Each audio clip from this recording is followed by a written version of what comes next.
ആർക്കും ഇത് വരരുത്. അത് മാത്രം എൻ്റെ വിധി. ഒരമ്മക്ക് ഇങ്ങനത്തെ യോഗം ഉണ്ടാവരുത്. ഒരമ്മക്ക് ഇങ്ങനത്തെ യോഗം ആർക്കും സഹിക്കാൻ പറ്റൂല. ഏത് മക്കൾക്കും അമ്മക്കും അച്ഛനും ഇങ്ങനത്തെ ഒരു യോഗം ഉണ്ടാവരുത്. അതാർക്കും സഹിക്കാൻ പറ്റൂല. ഞാനൊരാൾ അനുഭവിച്ച് ഈ ലോകത്തിൽ ഒരാളും ഇത് അനുഭവിക്കാൻ പാടില്ല. അത് മാത്രമുള്ളൂ എനിക്ക്. ഒരു ലോകത്തിൽ ഒരാൾക്കും ഇനി വിധി കൊടുക്കരുത് ഭഗവാൻ. അത് ആദ്യം ഉണ്ടാകാൻ പാടില്ല.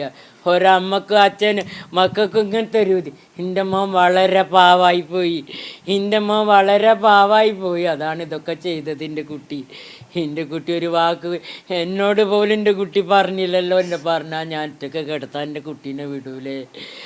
അവനെന്തോ പേടിച്ച് പോയി. അത്രയും പാവമാണ് എൻ്റെ കുട്ടി. ഇന്ന് വരയ്ക്ക് ഒരു പെണ്ണിനോട് ഒരാളോട് ഒരു മുഖം കറുപ്പിച്ച് ചീത്തത്തരത്തിലൊരു വർത്താനം എൻ്റെ കുട്ടി പറഞ്ഞിട്ടില്ല. ഈ 41 വയസ്സിൻ്റെ ഇടയ്ക്ക് ഇന്ന് വരക്കും ഇന്നറിയണൊരു കുടുംബക്കാരും എൻ്റെ വീട്ടിലാരും എൻ്റെ അമ്പലത്തിലുള്ള ആൾക്കാരെല്ലാവരും പറയും കന്യൻ്റെ മോൻ നല്ലൊരു മോനാണ്. എല്ലാം കൊണ്ട് എൻ്റെ മോൻ നല്ല സുന്ദരനും നല്ല സ്വഭാവമുള്ളൊരു കുട്ടിയാണെന്ന് എൻ്റെ മോനെ കൊണ്ട് പറയുള്ളൂ എല്ലാവരും. ആരും എൻ്റെ മോനെ കൊണ്ട് അറിയണവരൊക്കെ ആരെക്കൊണ്ട് എൻ്റെ മോനെ അറിയണ ആരും എന്നെക്കൊണ്ട് നന്മത് മാത്രമേ എൻ്റെ മോനെക്കൊണ്ട് നന്മ മാത്രമേ പറയുള്ളൂ. ഇനി ഒരിക്കലും ഒരമ്മക്കും അച്ഛനും ഇതുവരെ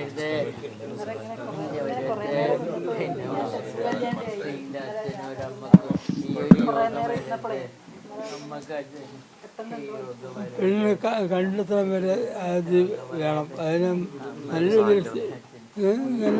നല്ല ശിക്ഷ പെണ്ണ് വാങ്ങി കൊടുക്കണം.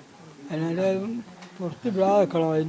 അതിനെ ശിക്ഷിക്കണം. അങ്ങനെ എൻ്റെ മോനെ ഇതാക്കി കഴിഞ്ഞവൾ എൻ്റെ മകൻ്റെ ഞങ്ങളെ ജീവിതം വയ്യാതാക്കി. അവളെ കണ്ടെത്താൻ ഉള്ള എല്ലാ സഹകരണങ്ങളും വേണം. എന്നിട്ട് വേണ്ട നടപടികൾ എടുത്തിട്ട് മുന്നോട്ട് കൊണ്ടുപോകണം. അല്ലാതെ അവൾക്ക് ഒരു ഇതായിട്ട് അവൾക്ക് അവിടെ നിന്ന് കഴിച്ചിടാനുള്ള സ്ഥിതി അങ്ങനെ ഉണ്ടാക്കരുത്. എനിക്ക് പറയാനുള്ളതുള്ളൂ. എനിക്ക് വേറെ ഒന്നും പറയാനൊന്നും കഴിയണില്ല. എൻ്റെ ഇതൊക്കെ എല്ലാ കാര്യങ്ങളും പോയി എൻ്റെ കുട്ടീൻ്റെ ഇതുണ്ട്. ആകെ ഒരൊറ്റ പൈതലുള്ളൂ.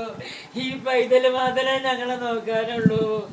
അതിനെളുപ്പം കൊണ്ടുപോയത് ഈ ഒരു പൈതല് മാത്രമേ ഞങ്ങളെല്ലാ കാര്യങ്ങളും നോക്കാനുള്ളൂ. ഇന്ന മോനെ ഇനിയും പപ്പനും കൂടി അങ്ങോട്ട് കൊണ്ടുപോയാൽ മതി.